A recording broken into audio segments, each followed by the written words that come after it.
പ്രവചനത്തിൻ്റെ ആത്മാവ് നമ്മളിൽ ഏതൊക്കെ രീതിയിൽ പ്രവർത്തിക്കുന്നുണ്ടെന്ന് ചോദിച്ചാൽ, നമ്മളെ പഞ്ചേന്ദ്രിയ രൂപം അല്ലെങ്കിൽ പഞ്ചേന്ദ്രിയ അനുഭവം ജഡശരീരത്തിൽ നമുക്കുള്ളതുപോലെ പരിശുദ്ധാത്മാവിനും ഇതേ, അല്ലെങ്കിൽ പരിശുദ്ധാത്മാവിനും അല്ലെങ്കിൽ പ്രവചന ആത്മാവിനും ഇതേ രൂപമുണ്ട്. അതായത് പ്രവചനം ചിലർക്ക് പ്രവചനം എന്ന് പറഞ്ഞാൽ നാവിനാലായിരിക്കും. മിക്കവാറും പ്രവാചകന്മാർക്ക് നാവിനാലാണ്.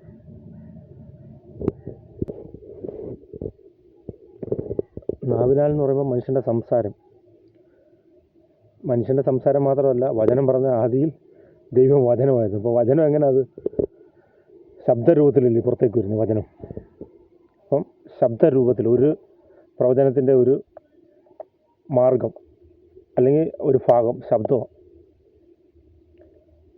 ഈ ശബ്ദരൂപത്തിൽ കൂടുതലും മനുഷ്യരുടെ ഇടയിൽ പ്രവചനത്തിൻ്റെ ആത്മാവ് പ്രവർത്തിക്കുന്നത് ഇടയന്മാരിലായിരിക്കും. ഇടയന്മാരെന്ന് പറഞ്ഞാൽ സഭയുടെ അധ്യക്ഷന്മാർ, അവരിലായിരിക്കും. കാര്യം അവരുടെ പ്രസംഗത്തിൻ്റെ ഇടയ്ക്കൊക്കെ പ്രവചനം കയറി വരും. അവരറിയാതെ തന്നെ, ചിലപ്പോൾ അവരറിഞ്ഞുകൊണ്ടും വരും. പിന്നെ വരുന്നത് അല്ലാതുള്ള പ്രവാചകന്മാർ. അവർക്ക് അഭിഷേകത്താൽ പ്രാർത്ഥിക്കുമ്പോൾ അവരുടെ നാവിനാൽ പ്രവചനത്തിൻ്റെ ആത്മാവ് അവരോടോ വ്യക്തികളോടോ സംസാരിക്കും, അല്ലെങ്കിൽ പ്രകൃതിയോടും. പിന്നൊന്നെന്ന് പറഞ്ഞാൽ കേൾവിയാണ്. കേൾവി എന്ന് പറയുമ്പം ശമൂവേൽ പ്രവാചകൻ ദൈവത്തിൻ്റെ ശബ്ദം കേട്ടെന്ന് പറയുന്നു. മോശ ദൈവത്തിൻ്റെ ശബ്ദം കേട്ടതായിട്ട് പറയുന്നുണ്ട്. അപ്പം കേൾവിയാൽ വരും. ചിലർ കേൾക്കും, ശബ്ദം കേൾക്കും, ദൈവ ശബ്ദം കേട്ടെന്ന് ബൈബിളിൽ പലയിടത്തും പറയുന്നുണ്ട്. അതാണ് തന്നെ പൗലോസ് ദമസ്കോസിൻ്റെ പടിവാതിൽക്കൽ വെച്ച് ദൈവശബ്ദം കേട്ടു. അപ്പോൾ രണ്ടാമത്തെ രൂപം കേൾവിയാണ്.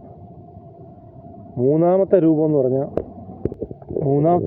രൂപം സ്പർശനം. അതായത് നാം ഏതെങ്കിലും ഒരു വസ്തുവിൽ സ്പർശിക്കുമ്പോൾ ആ വസ്തുവിനെക്കുറിച്ച് ആ പ്രവചനാത്മാവുള്ള വ്യക്തിക്ക്, ദൈവത്തിൻ്റെ പ്രവചനാത്മാവുള്ള വ്യക്തിക്ക് ആ വസ്തുവിനെക്കുറിച്ച് അറിയാൻ കഴിയും. അത് ഭൂമി ആയിക്കോട്ടെ, മനുഷ്യനായിക്കോട്ടെ, ജീവനുള്ളതും ജീവനില്ലാത്ത ഏത് വസ്തുവിനെക്കുറിച്ചായാലും. അതിൻ്റെ ചരിത്രമോ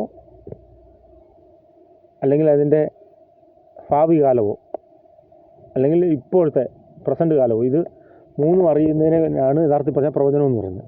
അപ്പോൾ ഇതറിയാൻ പറ്റും സ്പർശനത്താൽ. അപ്പോൾ മൂന്നെണ്ണമായി: 1 നാവിനാൽ, 2 കേൾവിയാൽ, 3 സ്പർശനത്താൽ. 4 പറഞ്ഞാൽ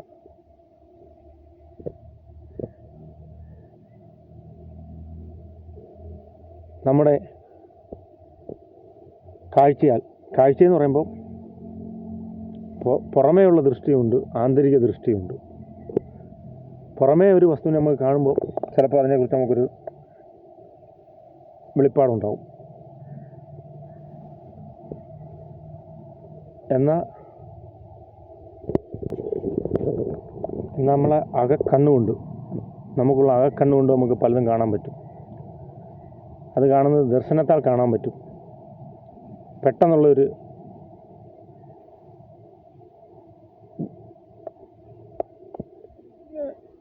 വെളിപ്പാടിനാൽ കാണാൻ പറ്റും. പിന്നെ കിടക്കുമ്പോൾ സ്വപ്നത്തിൽ കാണാൻ പറ്റും ദർശനങ്ങൾ.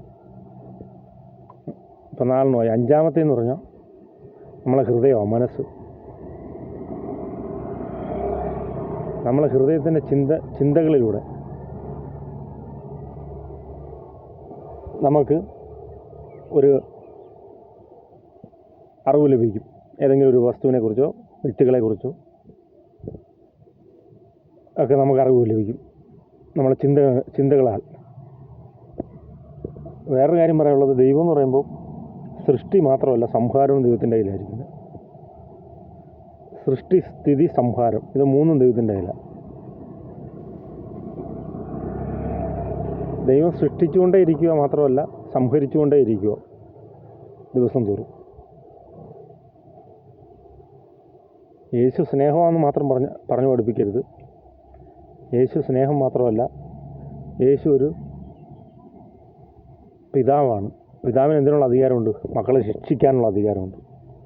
അതുമാത്രമല്ല, യേശു വരെ സൃഷ്ടാവാണ്. സൃഷ്ടാവിന് സംഹരിക്കാനുള്ള അധികാരമുണ്ട്. ഓക്കെ.